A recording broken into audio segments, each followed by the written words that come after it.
So let's move to our second panel for the day, Beyond the Balance Sheet.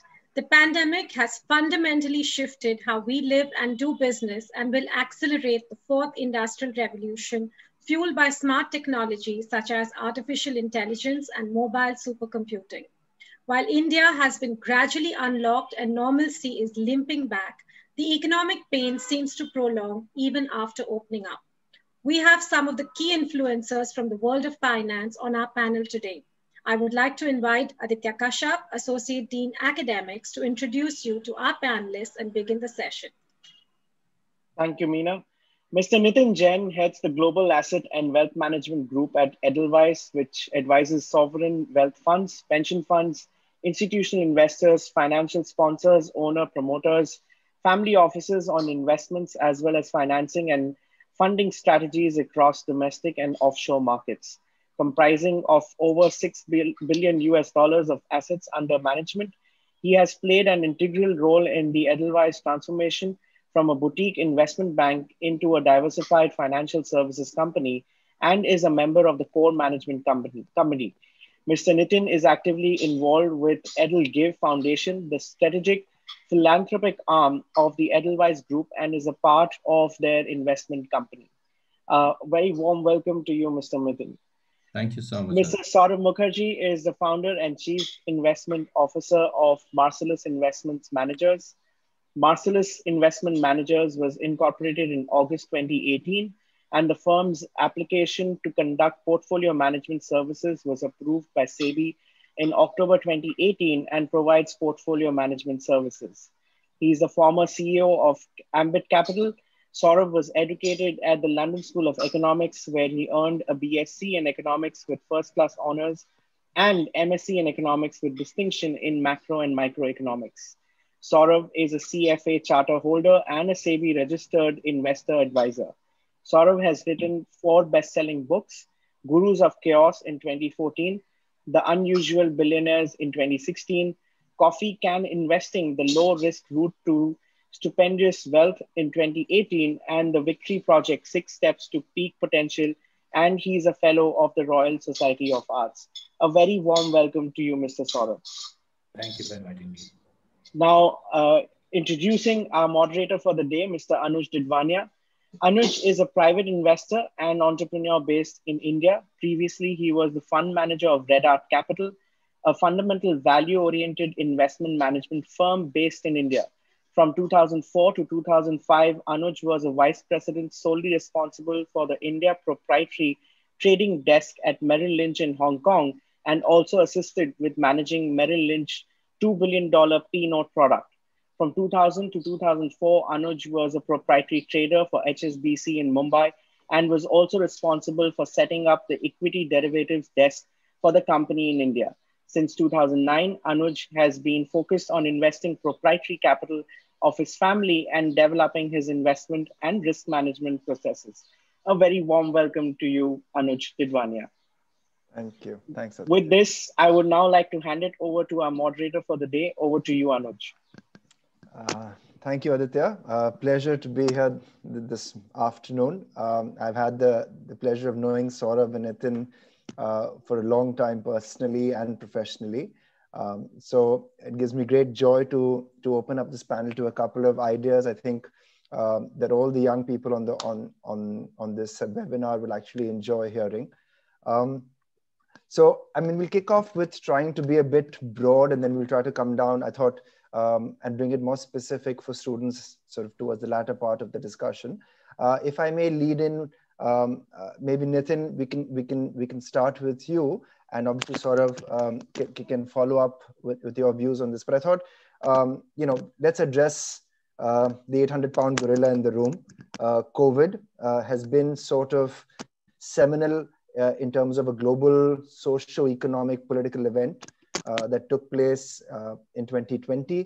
It has had far-reaching consequences on most areas, if not all areas of life as we know it. So I would, you know, I'm just going to throw out a couple of areas that I saw that, you know, I've noticed there's been a lot of change that we didn't think was possible or that we didn't perceive.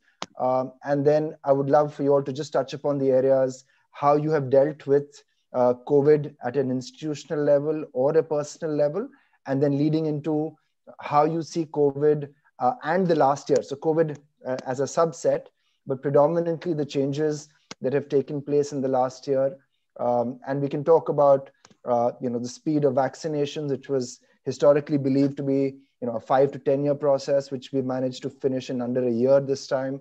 Global collaborations on solving global issues. I think this is the first time in recorded history that I know of that you've had people from different governments and different corporations across borders coming together to solve a global problem with such urgency. Then you've also had a change or understanding of what is the role of a government and a central bank. How does that operate, or how have you seen that change, if at all?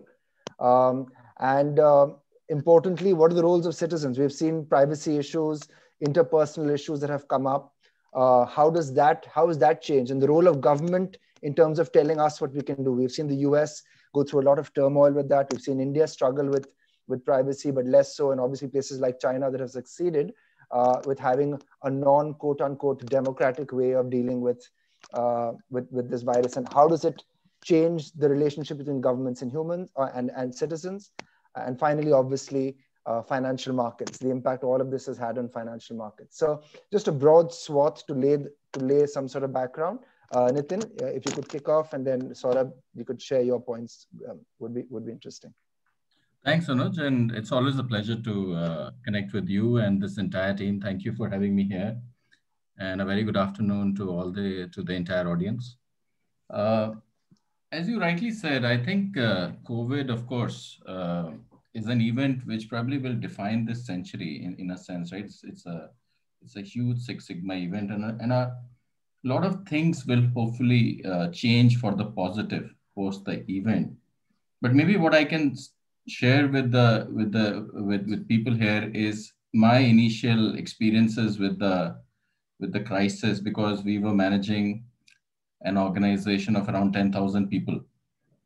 And when this event happened, it obviously had serious implications. And we are a very important player in the market infrastructure for the country. So we cannot obviously stop operations. Even in the strictest of the lockdown, we were one of the essential services in the month of March. And I remember that period very clearly, Anuj, that it was those 2 or 3 days where you had to figure this out, that how do you manage, on one hand, safety of employees in that environment of fear, and manage, on the other hand, the continuity of the operations, because it's not about business. It was not about making those dollars or money for the organization, but to ensure that the continuity of the business is maintained for the clients, which are global. And we could not let the system collapse at that point. And I think the way the entire organization came together in those 3, 4, 5 days, and to make everybody empowered to work from home, the technology to ensure that people were actually able to operate out of their homes. I think it was just an absolute transformation. And for me, that is human resilience. That was a test of the organization. That was the test that I think we came through with reasonably flying colors, I would say. But I think that's what I have seen across the organization. I've seen across the companies, across the industry, across. Just go back 7, 8 months, it looked so dark. And when I look at things today, whether it is the vaccine that you talked about, whether it is how people have adjusted, how people are now back in the markets, it's unbelievable. A lot of people will see this crisis as the one which has caused a huge disruption in the growth.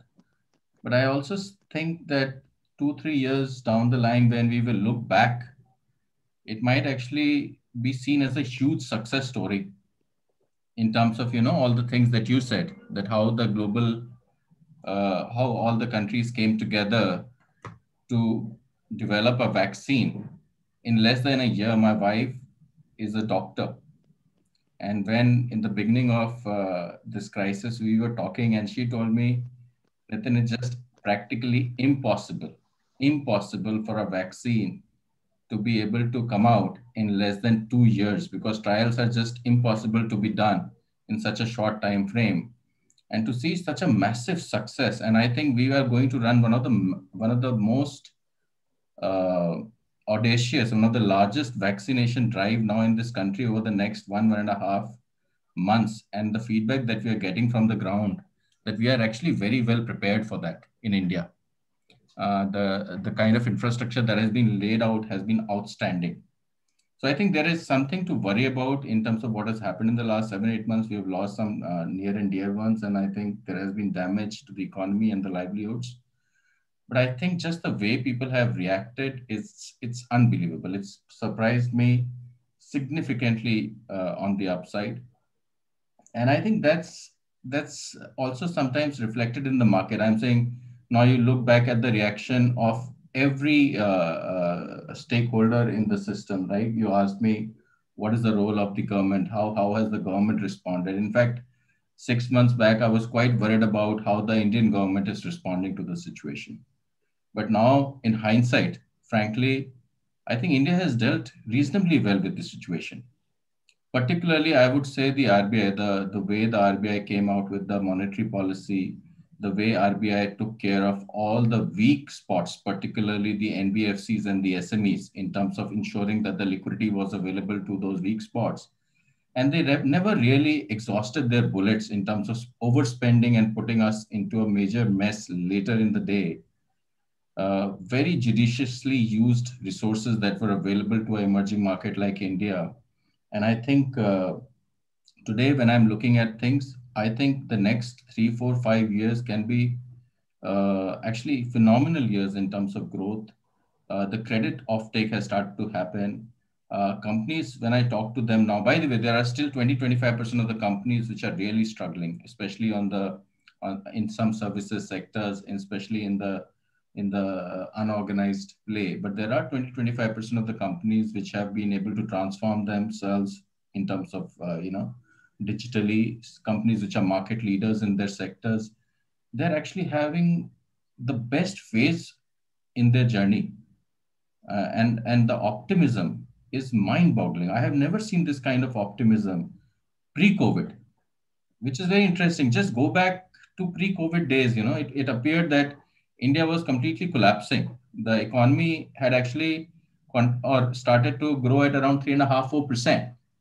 And we felt that, to bring back the zing in the economy would be very difficult. And maybe we needed this crisis to bring it back.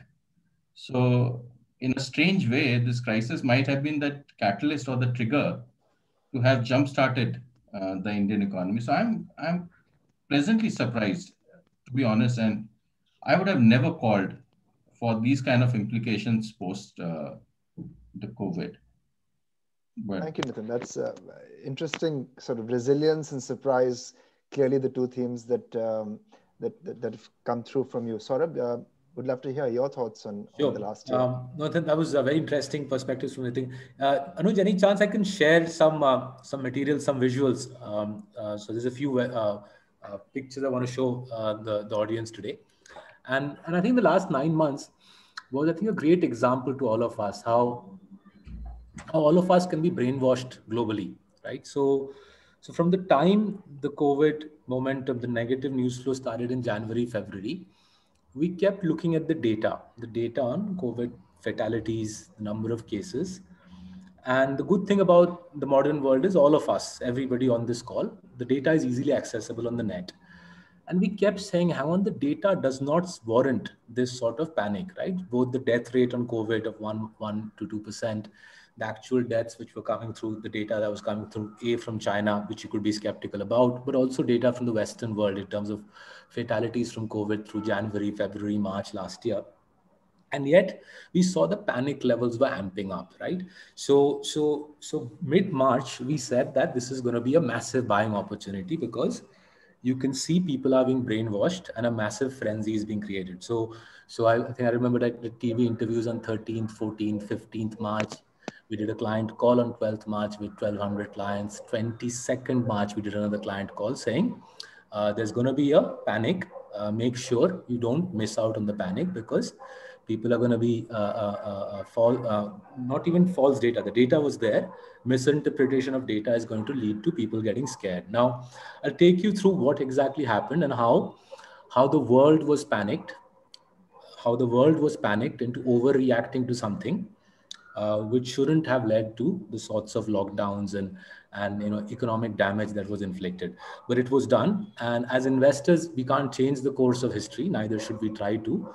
What we should try to do as investors, and all of you as rational economic agents should try to do, is capitalize when you see irrationality. Right? The sign of a successful business person is the ability to stay rational when everybody else is losing their mind. So what was the first piece of data we saw which kept us rational? So I'll share it.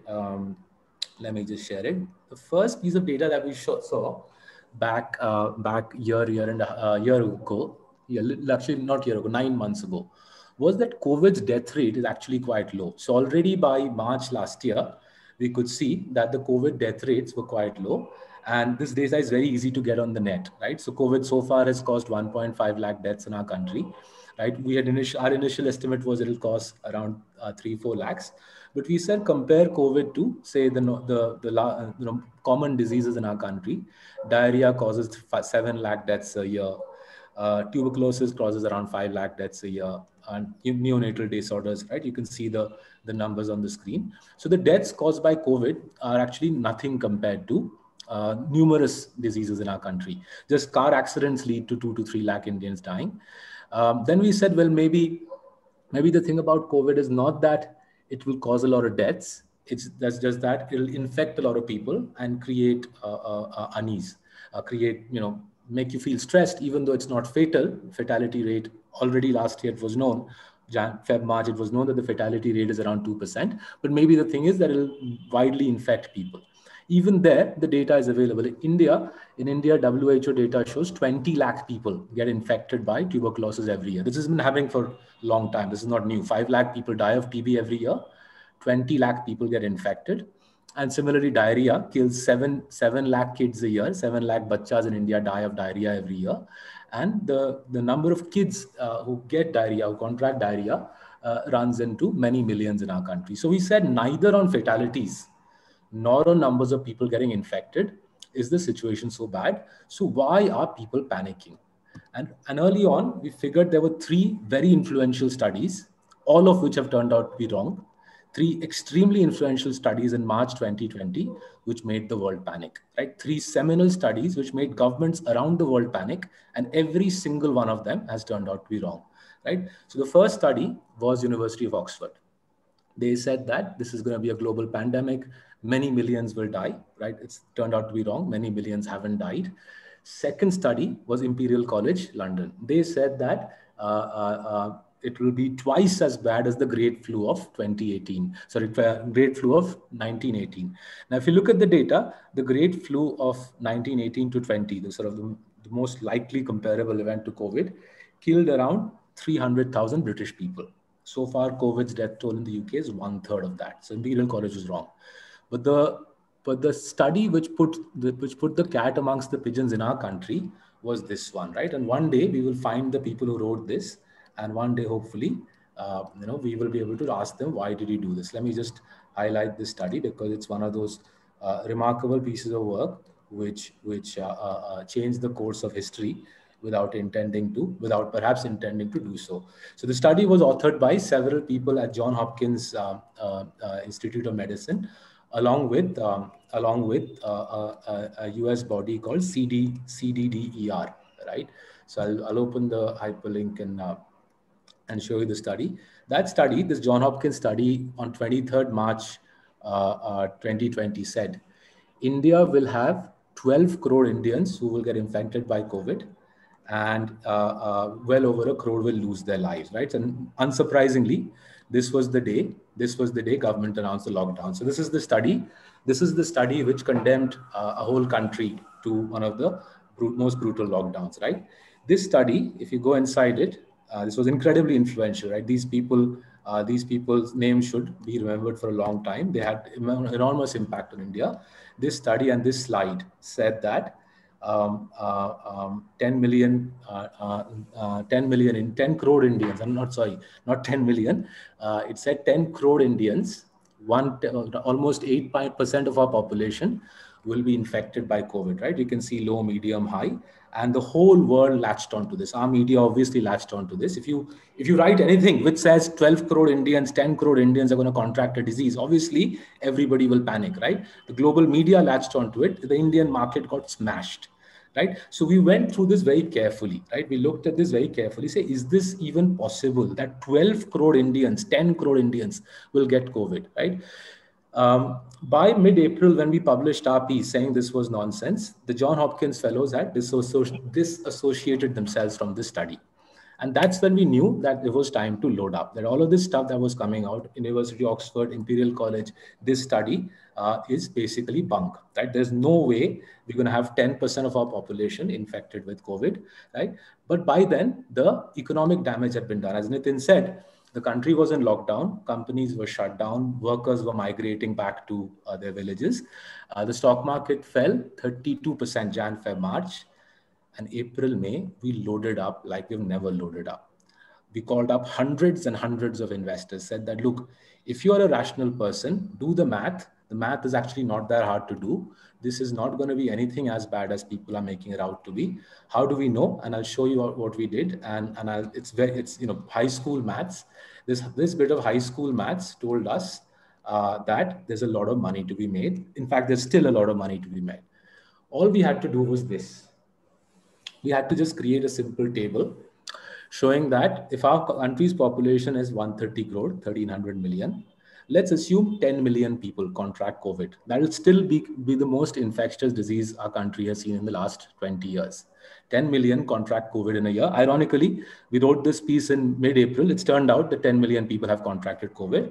That will still mean 1,290 million Indians will not contract COVID. Now, what this does, it tells you the probability of a typical Indian contracting COVID is a mere 0.7%, right? The probability of a typical Indian contracting COVID is a mere 0.7%.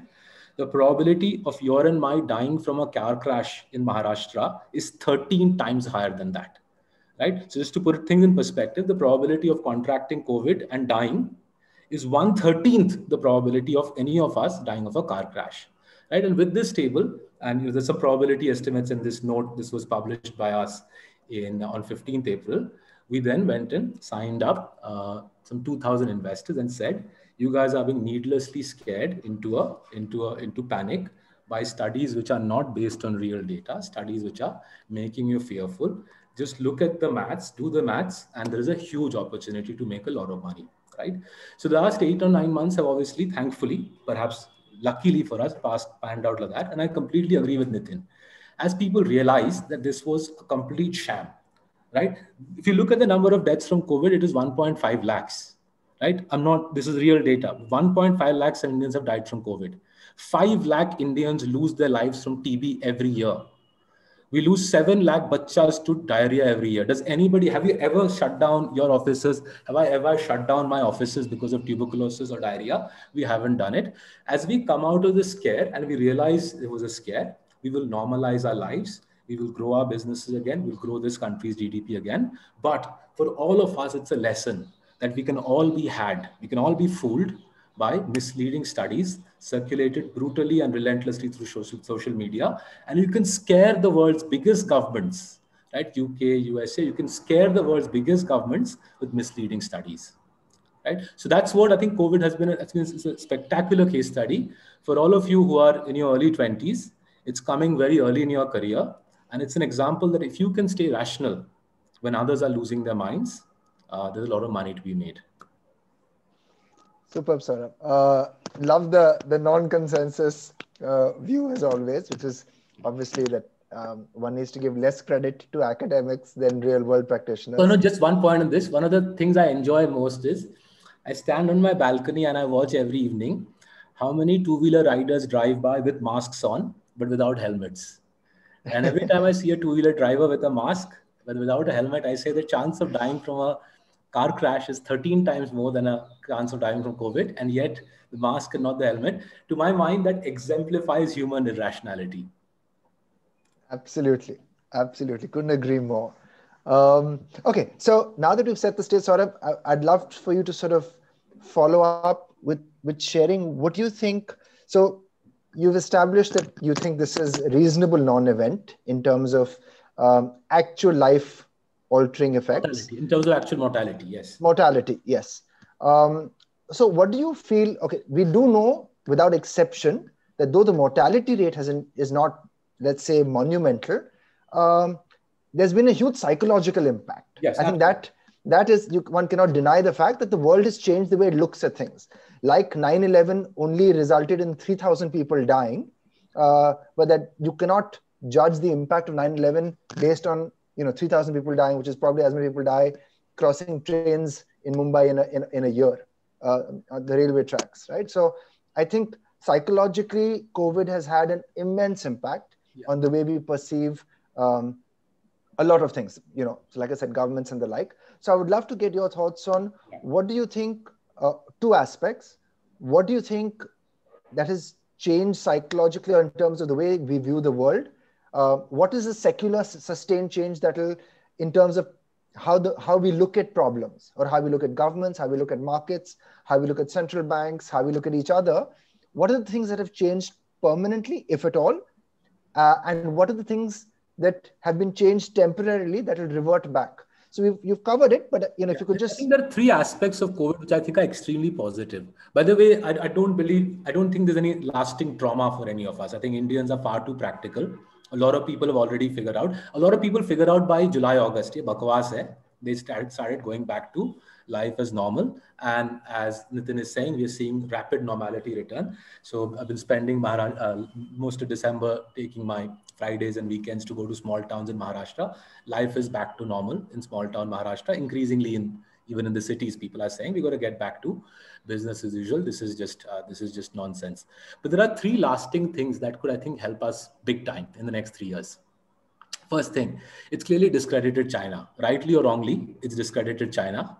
And we can see every single week what's happening, right? Earlier this week, the NYSE blacklisted some 5 or 6 Chinese companies which were listed on the NYSE, and NYSE said, "Yahan pe inka trading allowed nahi hoga because they have links to Chinese army," and so on, right? And the whole America-China dynamic has become fraught with tension, which obviously has huge impacts on flows of capital. Flows of capital which hitherto used to go to China, obviously and clearly are coming to India. And every evening I spend sitting here talking to American investors who were once upon a time all gaga over China. And I stress, rightly or wrongly, they have lost their enthusiasm for China. I think that's the first big change, right? Again, I don't know for sure where exactly COVID originated. At many levels, I don't care, but it seems that the Western media has apportioned blame to Wuhan in China as the source of all this. The second thing it's done is, I remember, Anuj, you and I sat in the Four Seasons perhaps 13 months back, saying QE kab khatam hoga. We were discussing in the Four Seasons over a cup of coffee, QE kab khatam hoga. This has now bought at least a 1-year extension, perhaps a 2-year extension to QE, right? That might give you some source of where did the scare originate from, right? I think the scare might have originated somewhere else, not China, but the QE extension has made investors richer all over. And this has been a beautiful extension of QE because aapne tel ka bhav hi tod diya. Once you smash oil, you suppress inflation, you juice up, you justify QE for even longer. And the third thing it's done, I think it's given our government, and I credit the Indian government with rationality. They got rid of the lockdowns effectively from July onwards. They started lifting the lockdown because they said this is not, whether it's needed or not is a moot point for me. But chalo, kar diya humne March, April, May. But from July onward, we started unwinding the lockdown, right? And the government expedited, I think, momentous reform. The agricultural reforms, I think we will remember for many decades as a changing point in Indian history. Whilst I have sympathy for the farmers, it is but obvious that the broader economy will benefit from the agri reforms over the next 10 years or so. Similarly, the labor reforms, whilst milder, have had a big impact. I agree with Nitin. Shakti Das ji played a blinder. Shakti Das ji played a blinder through COVID. So I think it's allowed our government to push through. Remember again, because of QE and because the 10-year bond yield fell 2.5%, Shakti Das ji was able to pump down the repo rate 2.5%, which has flooded the economy with cheap cash. allowed our government to stimulate our economy.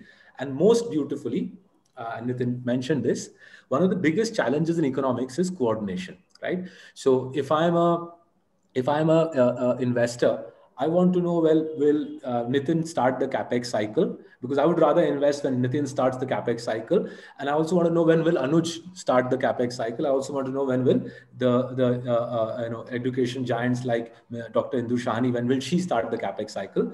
What COVID has done is beautiful. It has synchronized all our economic activity. We all know money is 2.5% cheaper today than it was a year ago. So we can all go out and with a much higher degree of confidence say, gaadi bikega, washing machine bikega, flat bikega, economy recover hoga. Let's hit the accelerator in terms of our growth plans. This is the first time in human history that the global capex cycle is being synchronized, and that has a massively positive benefit, right? Because one of the central challenges in economics is coordinating various economic actors, an investment banker, a fund manager, a power and infrastructure promoter, American pension fund, सबको आपने coordinate कर दिया through a synchronized economic ramp down and now a synchronized economic ramp up fueled by central bank money. This has never happened before, and it'll be great fun to watch. अगले 2 साल में a synchronized economic recovery fueled by central bank money. Right? You couldn't, as an investor, you could not ask for a better time to be working and investing across the world. Super. I mean, Nitin, would you like to sort of share any thoughts you have in terms of secular changes that are there or things that will mean revert very quickly in your opinion? So I kind of, I think it's always great to hear Saurabh. So I am a big fan of Saurabh, and I think he has very succinctly captured a lot of what I would have loved to say. But I think maybe what I can add to what he has already shared is generally the central banks and the governments are always a check and balance to each other, right? Because the governments are always trying to expand the economy. And one of the main roles for the central banks is to ensure that they don't go overboard, right? And in some ways, what Saurabh is saying, and I think what is happening at this time, this is the first time when we are seeing the central banks and the government both cheering for the growth of the economy worldwide. Okay? And that is why this synchronization that Saurabh talked about is massive. And that is why you are seeing suddenly people were so bearish on the economy, Indian economy, let's take that for an example, right? 2 years, one year back, right? You were saying 3.5%, 4% GDP. The COVID per se could not have had a positive impact in terms of the structural dynamics for the growth of the country. So what changed? What has changed is instead of Mr. Urijit Patel, now you have Shaktikanta Das. Instead of checking government, now you're supporting the government. So both are playing on the same side. Look at the, I'll just add to some data points that makes it more real. I've seen companies in manufacturing able to borrow at 4.75% for 3 years in India for the first time. This is as low a rate I have seen in my professional career. I have never seen it like this. Just to put that in perspective, 2 years back, 3 years back, this number would have been 8.25. You are able to borrow for a home loan now at 650, 660 if you are a high CIBIL score. Real estate prices are low. I think what people are not seeing is in terms of how open the promoters have become in terms of, sharing equity, because there is dissonance around excessive debt now, post IBC, post all that has happened in the last 2-3 years. So a lot of exchange of assets is happening with people, especially with people who have better operating capabilities and better equity. So I do think the next 3, 4, 5 years, despite the fact that markets are very euphoric, I think this looks like a setup to me like 2003, 2004, more than what it's like 2007, 2008, because economic growth and earnings growth looks more likely to me for the next 4 or 5 years than what it ever has been in the last 7 or 8 years. So I'm extremely bullish on the market, like Saurabh said. So I think that is true from market's point of view. The other two things that I feel, I think the digital transformation that has happened because of this COVID in the last 7 or 8 months, I don't think we can reverse that cycle. My parents have started to use smartphones better than ever. Okay. They're using that UPI to make the payments, and they're all using everything to order, clothes to groceries to everything. And sorry. I think we are all interacting more with people than what we were earlier, using Zoom, Teams, and all this stuff. So I think this has been a phenomenal shift, and I think this will mean a significant shift on the productivity curve and will definitely make a difference. One thing that I think will definitely come back though, and which I think I might be slightly on a contrarian there, is travel. I think global travel will actually go up then and then go down. I think people would come back to travel with a vengeance. Globalization actually will go up then come down, is my view. I think people have just realized how important it is to be together. We actually witnessed 4, 5, 6 years in human history which were actually absolute anti-globalization. I feel this was an aberration rather than a accentuation of a trend. But that's a view. Let's see how this pans out. But yeah, as I said, I think these are 2, 3 trends which I hope will sustain. Super, thank you. So I'm going to try to steer the conversation, or my last question before we open up to students to ask their questions. Nitin, we can kick off with you, and then Saurabh, you can close out with So in light of where we are, in light of things that seem to be reasonably once in a decade, if not once in a generation, what if you were talking to your 20-year-old self today? What would you tell them in terms of what matters? What are the skills that count? We're hitting the topic here. We're going beyond the balance sheet to succeed in finance, right? And to succeed, and I'd love for you all to share, because I think you're both actually brilliant humans. What does it take to succeed? I think there is so much incorrectly positioned in the world of finance that success is a function of mathematical capability, especially in India, where your IITs and your IIMs position raw computing brain power between the years as a metric that allows you to succeed in our corporate environment. If you had to go back and talk to your 20-year-old self and say, okay, you've got the next 20 years ahead of you in the corporate world, in finance, what are the skills that really matter? What would you tell your younger self? Do this or don't do this, especially in the light of what's happened so far. So Nitin first, and then Saurabh would love to hear. It's actually very interesting, Anuj, because I have a 17-year-old son now. So, okay, super. I end up talking a lot to him, though I don't think he listens to me much. Don't worry, I have the same problem with my 15-year-old. But I must say this, and I think parts of which you would see in very successful people. And I think it's very interesting that Saurabh picked up a few things, and you would see that trait in Saurabh. I think having conviction in your own beliefs and being contrarian, not for the sake of it, but that ability to respect other people's judgment, learn from them, but still have the conviction and the confidence to stand your ground, I think is very essential. And I think there is this tribal nature in all of us, right? We want to be with the crowd.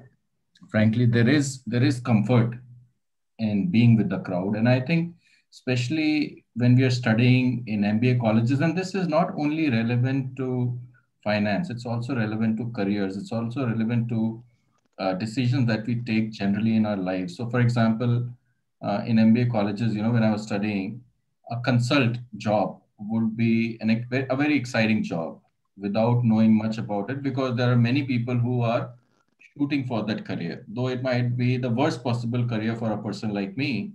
But the peer pressure would create that environment where, you know, you want to at least apply for the job, knowing very well that's not where your heart is, right? And that, frankly, that holds true for even stock markets or any situation in that sense, right? Because you know very well, okay, this does not sound right, okay, or it's your mind is telling you, your maths is telling you, your every part of your body is telling you this is not right, but the crowd is against you. At that point, do you have the conviction and the confidence that I will stand my ground with due respect to others, not being arrogant about it, and still go your path? And I think balancing this, not being arrogant, being respectful, and having the ear to listen to others, taking the data points and analyzing that thoroughly, and still using your judgment. At least that's something that I think has worked well for me, and I think for the successful people that I've seen around me. And I would hope and urge people, young people, and whenever I have not done that, I think I have repented that a lot. So that's one mistake that I would not like to make if I were to redo these 20 years. So stay true to your inner calling, whatever that calling may be, designing comics or stand-up comedy or reading a balance sheet, right? If I understand correctly, Nitin. Correct. Absolutely. Super. And Saurabh, your thoughts on this? So I'll just build on what Nitin said. Firstly, Nitin, thank you for calling me successful. I'll tell my wife that. She sort of refuses to believe it. But anyway, I'll say Nitin Jain said this. So it carries far more weight. Let me build on what Nitin said, right? One of the things it took me a while to figure out, and I wish I had figured this out at 20, was how the last 20, 30 years, the nature of rewards have changed. And this is not just true in finance. You can see this in cricket. You can see this in music. You can see this in every walk of life. There are two ways technology has changed our lives fundamentally. One is it's democratized knowledge, right? So if you go back 500 years, my ancestors were Brahmins. In a typical village in India, only my ancestors would have access to the 20, 30 books that define Hinduism. And that would give them a monopoly on anything to do with knowledge, because they would say, we have read the books, knowledge is therefore confined to us. And just having access to knowledge, those 20, 30 seminal Hindu texts would make my ancestors wealthy, right? Obviously, over the last first books and then the internet and now social media has democratized knowledge, right? By democratizing knowledge, ironically, it's made plain vanilla education, whatever, BCom, BA, BSc, whatever it is that you're doing, wherever you do it, IIT, Harvard, IIM, it's made plain vanilla education a commodity, right? So the world throws off thousands and thousands of MBAs and engineering graduates and PhDs and so on. But if you can excel, the rewards have gone up. So not the diffusion of knowledge has created a more prosperous planet. More knowledge workers now compete ferociously with each other for the rewards. Those who win far bigger than my ancestors won 500 years ago. And you can see this as a simple cricket example. If you broadly do some maths on what the leading cricketers of our day, whether it was Dhoni a few years back, say Virat Kohli today, they'll be earning anywhere between, I would say, 10 to $20 million, right? 70, 80, 100 crores, right? They'll be comfortably earning. A typical Ranji Trophy player earns 15, 20, 25 lakh, right? Therefore, a champion cricketer in our country earns 100 times more than hundreds and hundreds of Ranji Trophy cricketers, right? If you go back to 83, 84, when India won the World Cup, I'm 100% confident Kapil Dev and Sunil Gavaskar did not earn 100 times more than a typical Ranji player, right? So same game, right? You compare the giants of 30 years ago to the giants of today. The giants of today, the stars of Indian cricket, are earning 100 times more than a typical Ranji cricketer, right? That wasn't the case 30 years ago. Same thing is happening in music, in fund management, in every walk of life. The best architect in Bombay will earn a far greater multiple on an average architect in Bombay than was the case 30 years ago. Why? Because once it is known that said person is the best architect in Bombay, everybody in South Bombay will want to have that person as their architect, right? So the nature of competition has changed, where if you are just well qualified, I'm afraid that's not going to amount for much. If you want to be a world-class winner, J.K. Rowling, who earns billions of dollars from writing Harry Potter and you know her other avatar now. J.K. Rowling earns $1 billion plus. 99.99% authors don't even earn $10 million from writing, right? So if you want to be a J.K. Rowling, you have to produce at a world-class level, right? You have to produce at a level far superior to peers. Now, how will you do that if it's not your passion, right? So as you said, Anuj, even if you've done an MBA or a PhD in a subject, if stand-up calling is your passion, if stand-up comedy is your passion, you got to do that, boss. You cannot hope to be a world-class performer in something which isn't your passion, even if that pays well. So what the last 30 years have done is, I call it solved the three idiots problem. Three idiots problem kya hai? The banda goes to IIT because his father beats him and sends him to IIT, right? Now, in the modern day, three idiot, the father will be the idiot to force his son to do something the son doesn't want to do, because the son can turn around and say, Dad, I don't like it. If I don't like it, I can't be world class. If I can't be world class, then I'm not going to be earning big bucks. If you want me to earn big bucks, I got to do something which is my calling, even if it's stand-up comedy or whatever it is, right? So the nature of competition rewards in our generation have changed fundamentally. You can see this all around us. There is no reward for being ordinary. You can be the best qualified person. If you're ordinary, it does not matter. If you look at it positively, which college you went to, what language you speak, which religion you practice, who your mommy, daddy are, none of that matters. The only thing that matters is, are you able to produce at a level that nobody else in your profession can match? If you can do that, it doesn't matter where you're living, the world is your oyster. Super. So that, I think that sets a great platform, for us, for the young people at least, to choose or not choose finance as a career, where three of us have made a home. So, Aditya, I'll hand it over to you. You can open up the floor to questions, and I'll let you take this panel forward. Sure. Thank you so much, Anuj. We'll now move on to student questions. There have been a lot of questions coming in.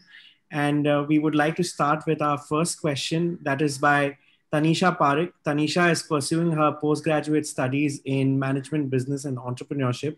And over to you, Tanisha, for your question. Good afternoon to the esteemed panelists. My question today is to Mr. Saurabh Mukherjee. We have seen Bitcoin soar 204% in 2020. Do you think this trend is going to continue? And what is your outlook on cryptocurrencies as an investment avenue? I'm afraid, Tanisha, I've got no idea about Bitcoins. I've heard about them. I read about them from time to time in newspaper. I've got really no idea what they are. So I won't be able to give you anything useful on that. I've heard a few friends of mine also have bought it. People in my building, I hear in the car park stray conversation about this. I really have no idea about the subject. Sure. Would anyone else on the panel like to take the question? Maybe Nitin, would you like to take an attempt to the question? It's a tough one, Tanisha. Sure. I kind of agree with Saurabh. I think there are very few credible answers that anybody can give on that one. So I would also like to give it a pass. Sure, not a problem. I think we'll move on to the next question. The next question is by Susan Verghese. She's pursuing her postgraduate diploma in management, which is a 2-year program. Over to you, Susan. Good afternoon, panelists. My question is for Mr. Nitin Jain. So with the rise in digitalization, we see many of the traditional finance tasks becoming automated or being managed in a shared service center. So what changes can we expect in the role of a finance leader in the coming future? Sorry, did you say that the business leaders have to be more tech-oriented? Is that what you're trying to say? So with the rise in automation, what are the changes that we can observe in the role of finance leaders? Because most of it is becoming automated. See, when you talk about leadership in financial services, so you're right. I mean, in every aspect of business, Susan, we are seeing automation, we are seeing use of technology, we are seeing different kind of transformation, But, when you talk about leaders play a very different kind of a role. One of the key role for a leader is, for example, to create a vision. Where does this company, where does this industry want to go? Okay. I don't think that is something that is going to get automated.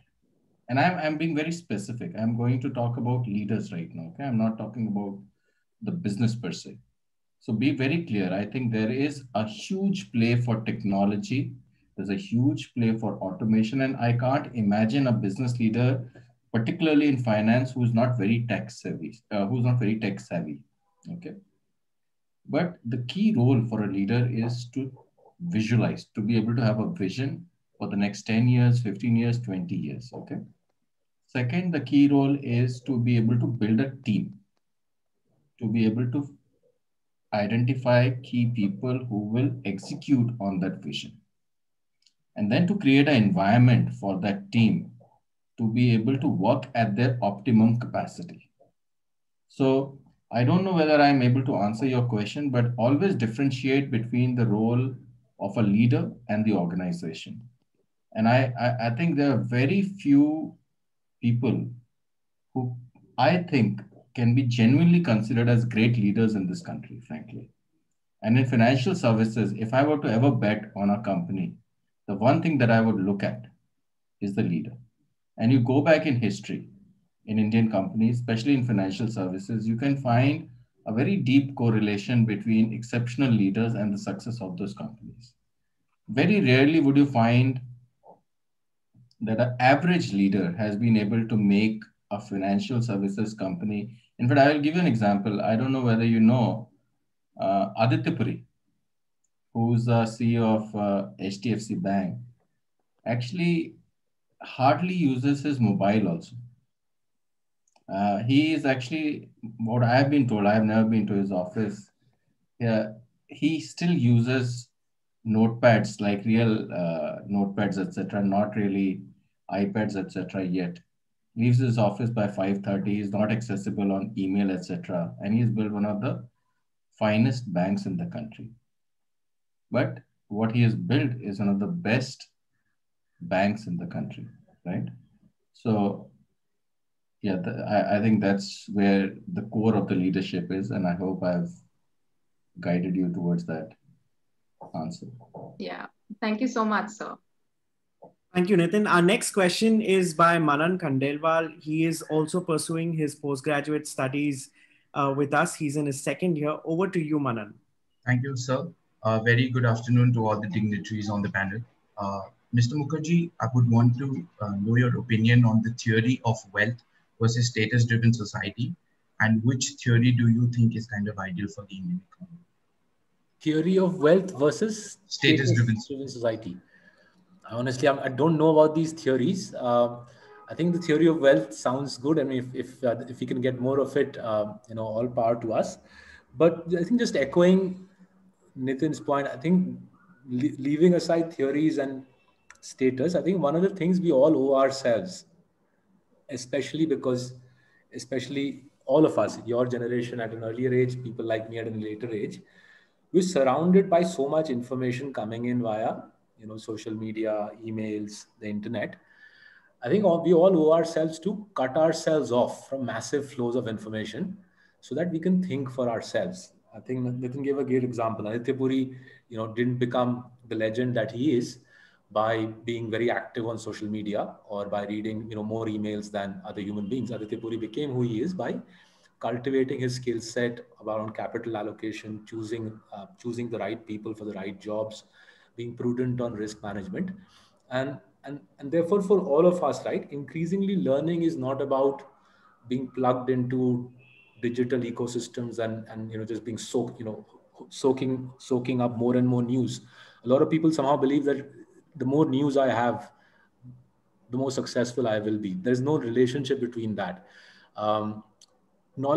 Success, Aditya Puri style success, outsized success, is increasingly around building skill sets which are based around practical experience in a vast range of fields, beyond the classroom, practical experience in a vast range of fields, across multiple countries, if possible, across multiple fields.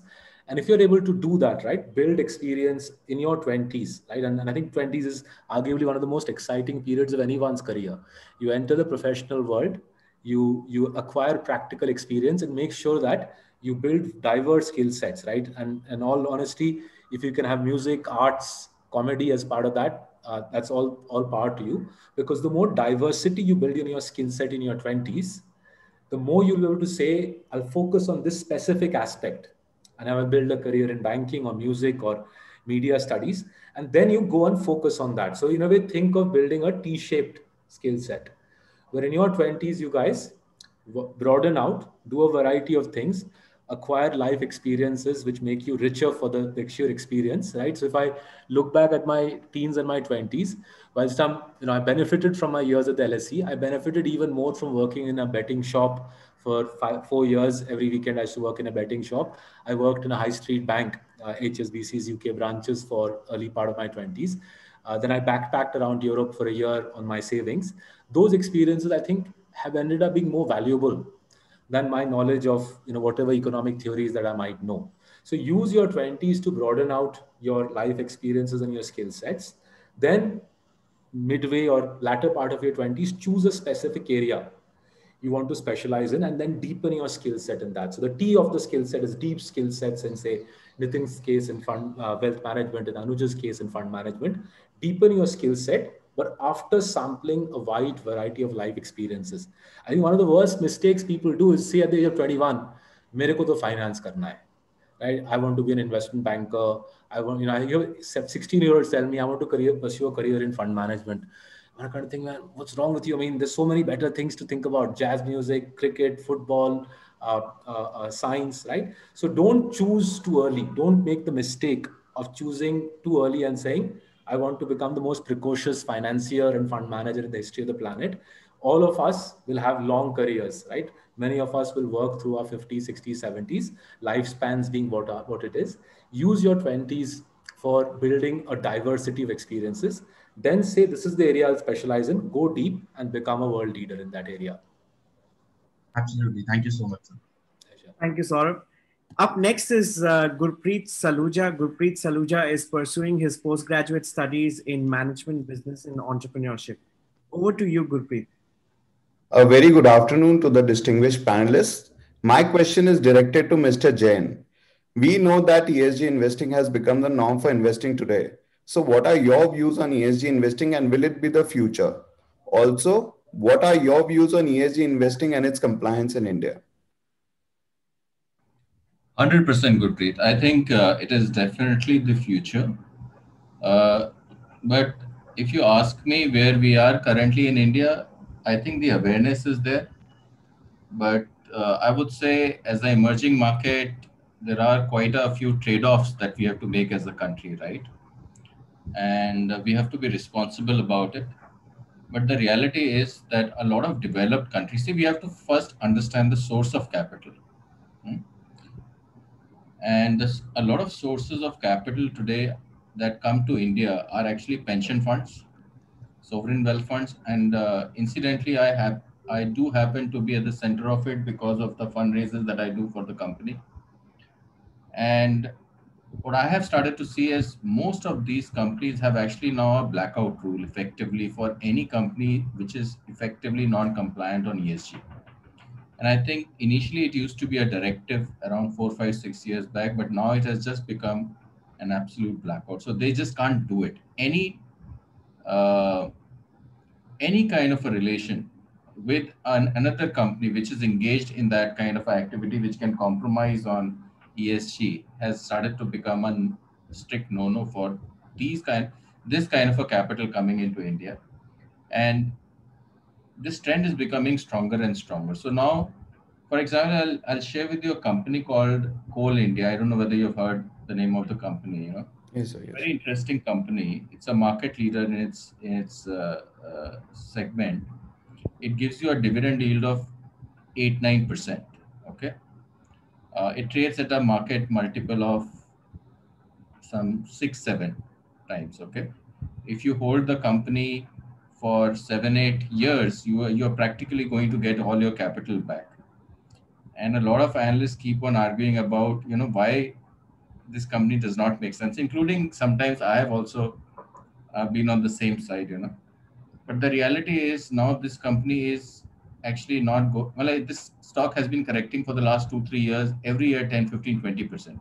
So whatever, Gurpreet, you make in the dividend, you lose more than that in the capital. Okay, and every year you hear the same story. There's a company called ITC, right? Phenomenal company, by the way, in terms of operations, right? But the reality is the demand supply in terms of where the capital is coming from, because that capital has become so restrictive for these companies, it is becoming a real deal and people are still questioning it. So there are definitely two camps in India yet. But I think the weightage of that is now shifting in the favor of the camp, which is on the ESG side. And I think we would like to be on the forefront of this, and we have launched a couple of funds which are completely ESG compliant in infra sector, which is very interesting. And we have seen a very positive response to that, Gurpreet. And we think this is a trend which hopefully will gather more and more momentum. So let's see how this shapes up, but completely agree with you. This is something that we truly believe in. Yes, sir. Thank you so much for the answer, sir. Thank you. Thank you. Up next, and this will be our last question for the panel today, is Khushi Hinduja. She's our undergraduate student in her second year. Over to you, Khushi. Good afternoon. Sir, my question is to Mr. Anuj Didwania. Prior to the pandemic, the Nifty was at 11,200. During the pandemic, it dropped to 7,600, and now it has risen to 14,600. However, the economy has not improved at the same rate. What are your views on the gap between the stock market and the economy? Well, I would have to play to my strengths of being a contrarian and saying, I think what's going on, honestly, in terms of markets, I think it's bonkers. I know, the other two esteemed guys are way smarter than I am. They feel that the world's probably going to go up and to the right. I don't disagree with the world getting better. I just think the way markets have priced what's going to happen is a little bit exaggerated. Now, whether we're going to have things in terms of market prices correct in a year or two is, I'm not smart enough to know the answer to that. But I definitely feel that there is, quote unquote, over-optimism priced in. I don't think there's a correct pricing of reality. I think this has a lot to do with the global liquidity that we have. It's the sloshing around of confidence brought about by what's called the Greenspan put, and now it's become the Powell put, which means central banks will not allow markets to crash. And yet, in the last 20 years, despite that, or last 40 years, since Greenspan has been around, you've had two corrections in the global markets that were 50% plus, 2000 to 2002, and then 2008-9. So my humble view is that I think markets are pricing to perfection how the world will work out. There's a lot of misery on the ground, and there's a lot of debate about why is real world misery not being reflected in financial market prices. I think that's clearly a function of Fed support. I think you take the Fed out of the picture, the whole world will look very different financially speaking. And obviously the low interest rates that are prevalent today. So broadly speaking, I'm personally very cautious in terms of thinking things are going to just run away to the. I think all the good news is already here, or most of it. You may have a couple of years of patient waiting. It could be another year or two. So I mean, what I'm looking at is you're probably in the latter part of just the euphoria from a confidence perspective. Now, whether the economy catches up or the markets move down, like I said, it's no one's smart enough really to know that. At least I'm not. So I would urge people to move forward with caution and not to throw, don't take leveraged bets on the long side today. That's the way I would look at financial markets versus reality right now. Thank you so much. Thank you. So with this, we come to the end of our panel discussion and also the question and answers round.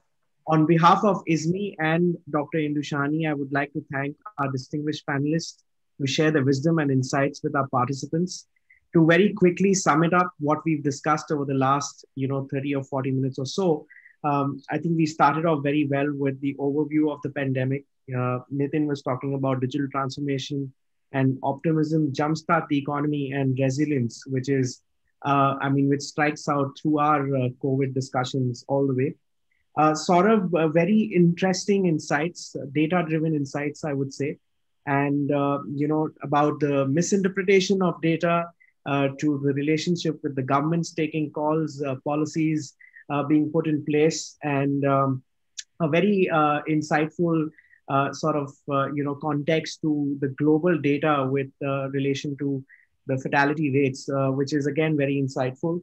I would not mention the studies again because we've already gone through them. The Johns Hopkins, Oxford, I think that was again a good comparative analysis. Again, aspects of COVID, there were three distinct points that you picked up. One was discredit China, government credibility, and synchronized economic activity. I think that stands out as a highlight for me and for all our participants who are viewing us right now. We went on to, also understanding the relationship between the central banks and the governments, which was what Nitin pointed out very well, with the interest rate being low, housing prices being low, so on and so forth. And also the markets being euphoric, which directly correlates to our last question of the day. And what stood out was conviction and confidence. I think that was the highlight of what Nitin mentioned.